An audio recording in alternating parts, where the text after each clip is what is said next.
என் அன்பு குழந்தையே, இந்த உலகத்தில் பல பேர் அதிக அளவு துக்கத்தையும் கஷ்டங்களையும் அனுபவிக்கிறார்கள்.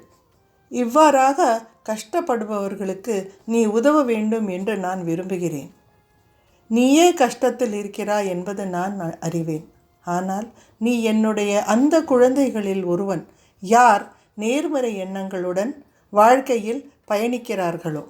அதனால் நான் விரும்புவது என்னவென்றால், இவ்வாறாக கஷ்டப்படுகின்ற மனிதர்களுக்குள் நீ உன்னுடைய நேர்மறை சக்தியை பகிரு. மேலும் அவர்களின் வாழ்க்கையிலும் ஒரு நம்பிக்கை வரும்படி செயல்படு. நீ அவர்களுடன் பேசிய நேர்மறையான வார்த்தைகளினால் அவர்களிடம் மாற்றம் ஏற்படும்.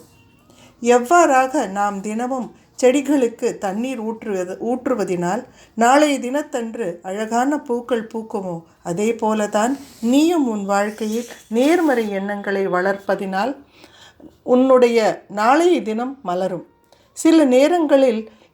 சில நேரங்களில் இருக்கும் நிலைமைகள் மாற்ற முடியாதவையாக இருக்கும். அப்போது அவற்றை என் பாதங்களில் நீ சமர்ப்பித்து சந்தோஷமாக வாழ்க்கையை வாழு. என் ஆசீர்வாதம் எப்போதும் உன்னுடன் இருக்கும். மகிழ்ச்சியுடன் இரு.